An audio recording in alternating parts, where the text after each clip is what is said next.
자, 예제 50번입니다. 유체가 여러 개가 U자 관 속에 들어가 있습니다. 하나, 둘, 세 개죠. 근데 뭐 하고 있어요? 가만히 있는 거죠.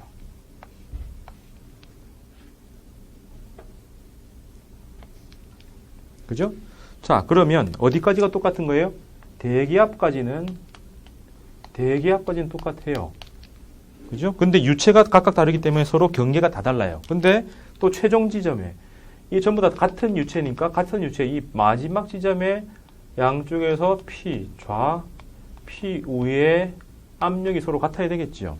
그러면 같은 유체니까 똑같은 높이까지는 똑같을 거예요. 요까지. 그죠? 그럼 여기까지는 서로 같으니까 요 위의 공간이 다르니까 압력이 여기서 같고 여기서 같으니까 요 사이에 있는 요만큼에 의해서 생기는 게 요 사이에 요만큼의 압력과 서로 같다 하면 되겠죠. 그래서 왼쪽에는 뭡니까? P 수은 때문에 생기는 거하고 오른쪽은 물하고 기름하고 생기는 그 압력들이 서로 같으면 되겠죠. 그럼 여기는 로 수은에다가 G에 H 요만큼을 뭐라고 해놨죠? 2cm인데 그냥 H1이라고 합시다. 그럼 여기는 물 H2라고 합시다. 요까지 안 되니까 기름까지 들고 오는 거죠. 기름 H3라고 하면 요만큼. 그래서 요 값은 요만큼 때문에 생기는 압력. 요만큼의 때문에 압력. 그럼 이 전체 압력. 여기는 요만큼의 압력. 그러면 대기압으로 갖고 또 밑에 똑같은 수온이니까 높이까지 똑같이 되니까 차이는 요 부분 때문에 요만큼, 요 부분 때문에 요만큼이 서로 같아야 평형이 되겠죠. 요게 유체 평형이라는 개념으로 씁니다. 어디서 왔어요? 파스칼의 원리를 약간 비튼 겁니다. 그죠? 그래서 어떤 것들이 있든 같은 지점 찾아서 그 차이가 서로 같다라고 해주면 됩니다. 자, 그 다음은 움직이는 걸 바로 가보면 예제 51번. 자, 위에는 T자 관을 집어넣어서 하나가 움직이고 있고요. 그 다음 밑에는 그냥 담가놨어요. 차이는 여기서 요만큼 올라간 거죠. 자, 이게 유체 1이라고 하면, 밀도 1, 이게 유체 2라고 하면 밑에 있는 유체는 평형 상태에 있습니다. 그죠? 뭐가 같은 거예요? 높이 요까지가 같은 거죠. 이 점과 이 점이 똑같은 종류고 똑같은 높이에 있으니까 여기는 대기압이고 여기는 좀 달라졌죠. 그 다음 여기는요. 다른 유체니까 대기압에서 움직여서 이 속에 압력을 만듭니다. 그죠?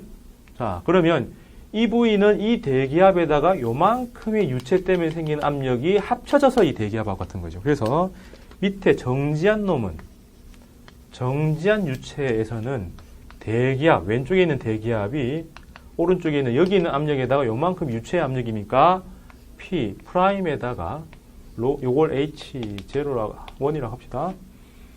로 1에 GH1 그죠? 요만큼 아까 요거하고 똑같은 거죠. 정지한 거에서 평형이면 대기압 요거하고 똑같아야 되고 요 높이가 똑같으니까 여기는 대기압이네. 그럼 여기는 P1에서 P 프라임에서 요만큼을 더한 것 그죠? 그럼 저 위에 있는 이 P 프라임은 유체 움직이는 유체 쪽에 들어가 있는데 이 대기압에서 들어간 거죠. 높이의 변화는 없고 속력의 변화만 있습니다. 그러면 왼쪽에 P0, 오른쪽에 P 프라임이라면 정지했고요. 여기는 움직이고 있죠. 그죠? 그래서 이거는 빵으로 하면은 이 두 개의 차이가 요 안쪽에서 속력과 같다. 그 다음에 이 둘의 차이는 이 압력 차이와 같다. 그래서 이 둘을 연결하면 밀려 올라간 정도는 압력의 차이와 같다고 할 수 있죠. P 프라임을 구한 게 아니라 P0와 P 프라임의 차이를 가지고 구한 거죠. 그죠? 네, 그렇게 한 게 51번입니다. 여기서는 뭘 안 준 거예요? 이 단면적에 대한 얘기가 전혀 없었기 때문에 뭘 쓸 수 없습니까? 연속의 법칙을 쓸 수 없었어요. 그래서 51번은 여기까지 해서 구할 수가 있는데 52번은 연속의 법칙까지 준 겁니다. 그러면 요 흐름에다가 연속의 법칙을 줬으니까 뭐가 들어갑니까? S1, V1이 S2, V2까지 가서 요 V2를 요 지점에다가 집어넣어서 처리하는 게 하나 더 붙은 거예요. 되겠죠? 네. 그리고 밑에 정지한 거나 베르니 법칙은 똑같이 전개가 됩니다. 그래서 51번과 52번은 조건을 어디까지 줬느냐에 따라서 내가 어디까지 쓸 수 있느냐에 차이가 있습니다. 그래서 보고 내가 어떤 개념까지 만들 수 있는가 판단해 보면 됩니다. 자, 유체에서 제일 많이 나옵니다. 제일 많이 나오는 문제 53번입니다.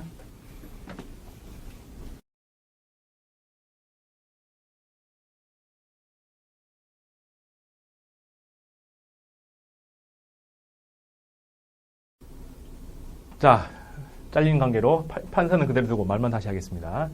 자, 물통 속에 물이 요만큼 차 있고요. 그 수심으로부터 X인 곳에 구멍을 뻥 뚫어서 물이 나옵니다. 이때 구멍에 넓이가 있다면 넓이에 의해서 유체 흐름에 의해서 연속의 법칙을 쓸 수 있지만 여기서는 구멍의 넓이가 안 좋기 때문에 다른 걸 가지고 V를 그냥 구해내야 됩니다. 그래서 파스칼의 법칙밖에 못 써요. 베르누이 법칙밖에 못 씁니다. 따라서 안쪽에 있을 때는 움직이진 않지만은 대기압에다가 유체의 압력까지 더해서 압력이 높고요. 밖에 나오면 압력이 작아지죠. 그럼 속력이 없고 속력이 빨라지니까 안쪽에서 압력, 수심에 의한 유체 속에서 압력, 그 다음에 밖에 나왔을 때는 대기압력, 요건데 안쪽 속력이 없다가 속력이 갑자기 생겼죠. 그래서 베르누이 법칙에서 압력과 속력 파트 두 개만 갖다 놓고 높이는 똑같으니까 변화해서 나오는 게 계산해 보니까 V는 루트 2G X가 됩니다. 그래서 많이 본 거예요. 어디서? X라는 곳에서 자연학화시킨 물체의 속력이 이렇게 되죠. 왜 똑같냐면 이 베르누이가 원래 에너지 보존 법칙이었죠. 그리고 이 자연학화했을 때 나오는 것도 위치 에너지 감소가 운동 에너지로 같다라고 해서 나오는 개념이라서 이렇게 이해하면 됩니다. 여기서 튀어나오는 물은 원래는 여기에 있던 물이긴 하지만 에너지로 보면은 얘가 튀어나오면서 뭐가 바뀌어요? 수심이 바뀌는 거죠. 요 물의 수위가. 그럼 이 위에 있는 물이 없어지면서 여기 튀어나오겠죠. 그래서 여기 위에 가만히 있던 놈이 여기서 튀어나오는 거죠. 밑에서 튀어나옵니다. 따라서 위에 있는 위치 에너지가 없어지면서 밑에 있는 운동 에너지로 같다라고 하면 되니까 위치 에너지 감소가 운동 에너지로 같다. 네, 자연낙하 케이스하고 똑같은 거죠. 그래서 튀어나옵니다. 그래서 유체 속에서 물통에 구멍 뚫린 거에 물의 속력은 그냥 에너지 보존 법칙이어서 자연낙하처럼 루트 2G X, 루트 2G H 뭐 그 흐름으로 가는 거죠. 그 다음 이렇게 나온 물이 날아가는 거리 X 방향으로 날아가는 거리는 뭡니까? 수평투사했는데 높이가 H-X만큼 되는 이 거리를 내려온 다음 수평이동 거리죠. 그건 뭐예요? 수평투사. 수평으로 V만큼으로 훅 나오고 그 다음에 0에서부터 슝 올라갈 때 특별한 지점에서 뭔데요? 이거는 수평으로 이동한 거, 이거는 수직으로 이동한 거. 이게 얼마? H-X 이렇게 나온 거죠. 그러면은 이만큼 자연낙하한 케이스죠. 그럼 이 시간 t는 루트 g분의 2h-x. 그럼 이 속력은 루트 2gh-x 이렇게 나오겠죠. 그러면 이 수평 이동 거리는 v에다가 이거 루트 g분의 2h-x. 근데 이 놈이 아까 여기 있었죠? 그럼 이걸 집어넣어주면 루트 2gx와 g분의 2h-x 이렇게 나오죠. 그럼 x 사라지고 2가 뿅 튀어나오니까 2 루트 x의 h-x.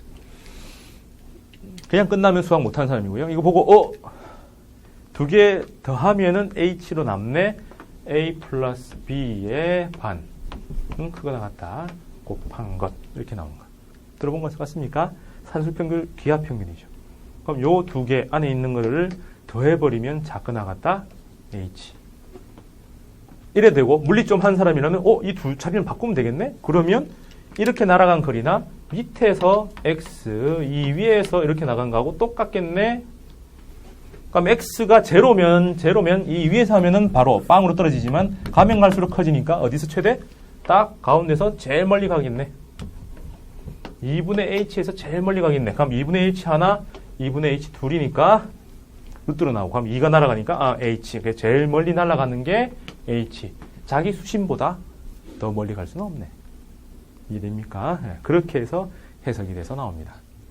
그래서 위의 케이스는 에너지 보존 법칙의 다른 표현, 밑에 있는 거는 수평 투사와 관련된 문제라고 되어 있는데 구멍 뚫린 물통 속에서 물의 움직임은 아주 자주 나오는 거죠. 자, 이렇게 해서 몇 가지 안 되는 유체 문제지만 어차피 유체는 케이스가 별로 안 됩니다. 그래서 역학 중에서 제가 봤을 때 뭐 어차피 다른 개념하고 연결이 안 돼 있으니까 단기간에 노려서 한 문제 풀 수 있는 제일 간단한 것 어째 보면 육체라고 저는 봅니다. 그래서 다른 나라 케이스 중에서 우리하고 제일 가까운 나라지만 먼 나라에서는 유체가 굉장히 어릴 때 배웁니다. 중학교 때부터 유체를 배워요. 이런 흐름을. 자, 여튼 이렇게 해서 역학 원래는 좀 더 빨리 끝내려고 했는데 지금 몇 시간 정도 걸렸죠? 한 10시간 걸렸나요? 거의 한 반절을 지금 역학하는데 투자했고요. 나머지는 좀 더 짧게 걸릴 것 같습니다. 작년보다 더 많이 걸릴 것 같네요. 여튼 여기서 마감하겠습니다. 이상입니다.